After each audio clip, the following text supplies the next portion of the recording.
Privilege, in its basic definition, means having certain advantages, whether it be based on something you've done or the way you're born or what kind of groups you belong to. It's kind of like a spectrum. It depends on how you identify and in different categories, and it's basically receiving unearned advantages.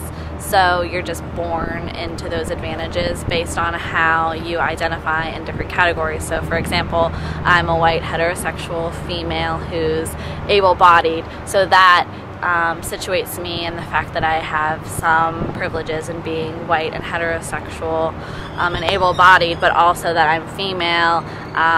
That situates me in kind of like underprivileged compared to like a white male. Privilege for me is not having to fear any sort of oppression or prejudice based on an identity that you possess. So if that identity that you have is privileged, you won't really encounter much confrontation in the global sphere because of that identity.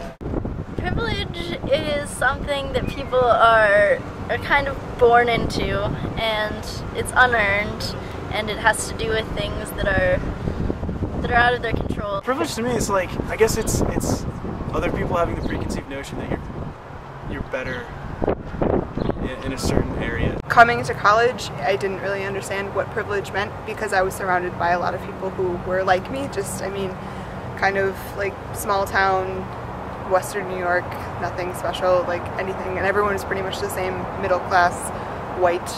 And so I think through my classes, through like the visa program, I've been exposed to a lot of different meanings of the word privilege. So I think to me personally, it means something that you have that you didn't earn, and I think people can use it in a positive and a negative way, but I think it's generally seen as something that people don't recognize, which is the problem. Being adopted by two white males, I realized that while my parents tried to kind of give me the mindset of I don't see color, I don't see privilege, I don't see these things, I began to experience the ramifications in a more concrete way of being of color. And so for me, I realized that, the attempt of giving privilege doesn't really work fully.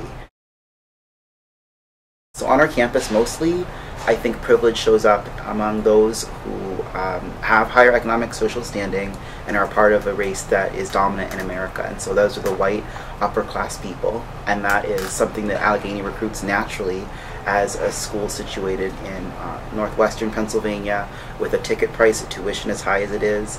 You're going to have people that identify in those dominant groups attending, and so you have the off chance of underrepresented groups coming into the space. It's only natural that there's going to be confrontation and conversation about people who have different experiences in those types of membership. I think, being on a liberal arts campus, it's really geared towards the liberal aspect. And I think, especially within when that meets with the religious life on campus, I don't think the religious life is really taken seriously. I think when a member of the religious life has an opinion, it's almost seen as it doesn't really apply to the situation. It's not really taken seriously. So I guess certain certain viewpoints are more privileged, and those people who share those views are more privileged, I guess. Because I think the way that it is right now at Allegheny is that if you are part of these conversations, it's like the same people all the time who understand systems of privilege and are working to like combat them, but unless like you are interested in that, you probably won't be a part of these discussions or have access to them at Allegheny just because of the way that it's currently set up structurally. Something that I notice is that a lot of the discussions that go on, and even in some of my classes, when we talk about privilege, it's very intimidating because there are all these big words that come out and they're used over and over again, and they seem kind of, kind of just ground into nothing, and they're just words people throw around. I feel like starting at an educational level and allowing people to realize what their privilege is and how they experience it every day is something that we could start at and not throw it into people's faces as this is a problem that you have to do absolutely everything about, which intimidates me because they're just these big words that everyone throws around, and then you feel intimidated to get into a conversation because you might say something wrong and they might accuse you of being a various racist, classist, sexist, anything, even though you might not have the whole story or never experience some of the privileges that you have or that others don't have.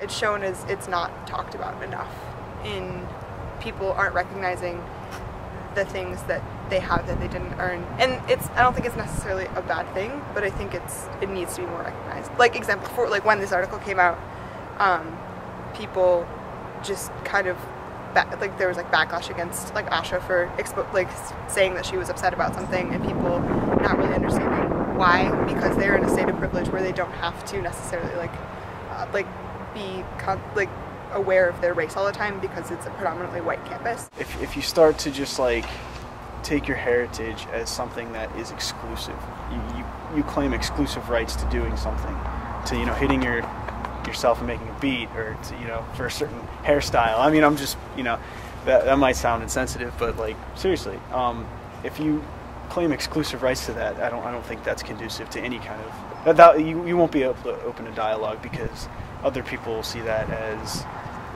kind of conceited, and just because I'm white I can't do this, or just because I'm black I can't have a higher paying job. This goes the same way. I think that there has to be a line drawn, otherwise we'll get to a point where anything can be seen as an attack, and I don't think that should be the goal at all. I don't think that that's anyone's really goal. I think that what's important is to have conversations and to talk about things and why they upset us, and try and come to a mutual, reasonable middle ground where everyone can say, okay, I see you, I may not agree with you, but at least I respect your opinion, I respect your ideas, and even if we didn't intentionally mean to cause any harm, and we apologize that you personally felt offended, and then kind of go from there on deciding what to do. Whether or not any action is taken, that's up to the participants of the conversation. As one of their ethnic, cultural kind of foundations or something, it doesn't matter whether or not that's racist. It matters that somebody got offended, and that's what really, I think that's what's really going on here. We need to have conversations. What the college needs to do is recognize that privilege exists on campus and that it's real, and that there are ways that we can recognize it and still be unified, rather than decide that it doesn't exist and expect that unification will occur on its own within time.